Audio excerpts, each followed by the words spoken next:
పిఠాపురం మాజీ MLA వర్మకు TDP అధిష్టానం shock ఇచ్చింది. పిఠాపురం టీడీపీ ఇన్ఛార్జి బాధ్యతల నుంచి వర్మను తొలగించింది. పిఠాపురంలో టీడీపీ వ్యవహారాలు చూసేందుకు ప్రత్యేకంగా ఓ కమిటీని ఏర్పాటు చేయాలని అధిష్టానం భావించింది. ఇందులో ఇటీవల కాలంలో పిఠాపురంలో వరుసగా వివాదాలు తెరపైకి వచ్చాయి. ప్రభుత్వ కార్యక్రమాల్లో ఏర్పాటు చేసిన ఫ్లెక్సీల్లో చంద్రబాబు ఫోటో లేదంటూ వర్మ జనసేన పార్టీ నేతలతో వాగ్వాదానికి దిగారు, గొడవకు దిగారు. ఈ పరిణామాల తర్వాత వర్మను తప్పించడం చర్చనీయాంశంగా మారింది.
పిఠాపురం మాజీ ఎమ్మెల్యే శ్రీవత్సవాయి సత్యనారాయణ వర్మకు టీడీపీ అధిష్టానం షాక్ ఇచ్చింది. పిఠాపురం టీడీపీ ఇన్ఛార్జి బాధ్యతల నుంచి వర్మను తొలగించింది. పిఠాపురంలో టీడీ వ్యవహారాలు చూసేందుకు ప్రత్యేకంగా ఓ కమిటీని ఏర్పాటు చేయాలని అధిష్టానం భావిస్తుంది. ఇటీవల కాలంలో పిఠాపురంలో వరుస వివాదాలు తెరపైకి వచ్చాయి. ప్రభుత్వ కార్యక్రమాల్లో ఏర్పాటు చేసిన ఫ్లెక్సీల్లో చంద్రబాబు ఫోటో లేదంటూ వర్మ ఈ మధ్య నానా హడావుడి చేశాడు. జనసేన పార్టీ నేతలతో గొడవ కూడా దిగారు. ఈ పరిణామాల తర్వాతే వర్మను తప్పించడం ఎంతో చర్చనీయాంశంగా మారింది. దీనిపై మరింత సమాచారం మా ప్రతినిధి అందిస్తారు.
పిఠాపురం మాజీ ఎమ్మెల్యే వర్మకు టీడీపీ అధిష్టానం షాక్ ఇచ్చింది. పిఠాపురం టీడీపీ ఇన్ఛార్జి బాధ్యతల నుంచి వర్మను తొలగించింది. పిఠాపురంలో టీడీపీ వ్యవహారాలు చూసేందుకు ప్రత్యేకంగా ఓ కమిటీని ఏర్పాటు చేయాలని అధిష్టానం భావించింది. ఇటీవల కాలంలో పిఠాపురంలో వరుస వివాదాలు తెరపైకి వచ్చాయి. ప్రభుత్వ కార్యక్రమాల్లో ఏర్పాటు చేసిన ఫ్లెక్సీల్లో చంద్రబాబు ఫోటో లేదంటూ వర్మ నానా హడావిడి చేశారు. జనసేన పార్టీ నేతలతో గొడవలకు కూడా దిగారు. ఈ పరిణామాల తర్వాత వర్మను టీడీపీ అధిష్టానం తప్పించింది.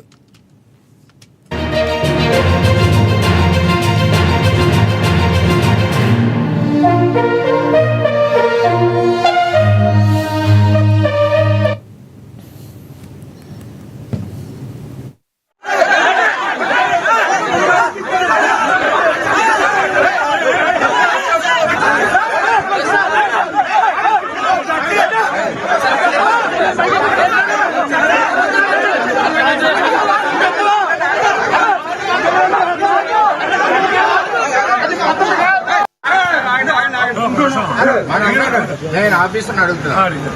నేను చెప్పింది గవర్నమెంట్